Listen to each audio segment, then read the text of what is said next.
If You Were an Antonym by Nancy Lowen and illustrated by Sarah Gray. Looking for antonyms. Watch for big, colorful words in the example sentences. If you were an antonym, do you guys remember what an antonym is? Remember, it's a word that means the opposite. You might be early or late, big or small. If you were an antonym, you would be a word that means the opposite of another word. Opposite means to be completely different from something else. The room could be dark or light. You could be happy or sad. If you were an antonym, you would be a complementary antonym. You would be all or nothing. You would either be one thing or the other. Your dad's radio is either on or off. If you flip a coin, you get either heads or tails. If you were an antonym, you would be a relational antonym. You would be in a pair with your opposite. You would have no meaning without your opposite. In order to be a student, you must have a teacher. In order to be a parent, you must have a child.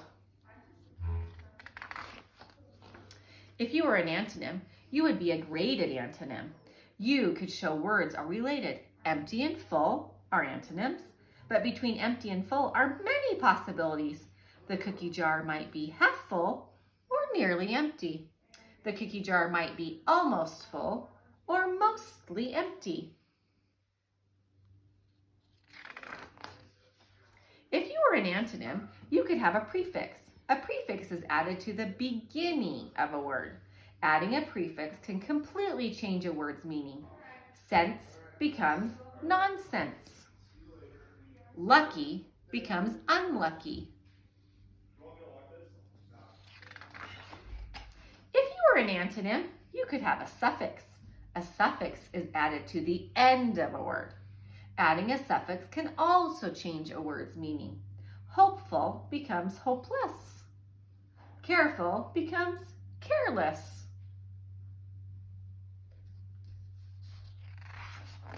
If you were an antonym, your opposite would be a synonym. Synonyms are words that mean the same thing. Sick and ill are synonyms. They mean the same thing. Sick and well are antonyms. They mean opposite things. If you were an antonym, you could be an autoantonym. You would be a word that has two meanings that are opposite of each other. A bill can be a piece of paper money. A bill can also be a statement saying that you owe money. You would always be an opposite. Big, small, if you were an antonym.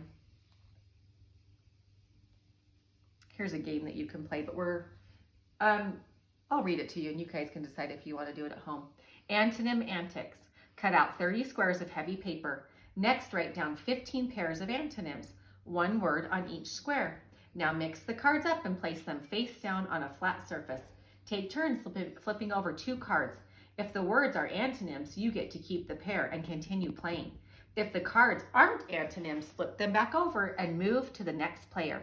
When all of the cards are matched, the player with the most pairs wins. So that's like a memory game. So that would be really fun. You guys could make your own memory game at home with antonym cards. So if you guys do that, let me know if you do it. Put it in the discussion board at the end of the week and let me know if you made an antonym matching game.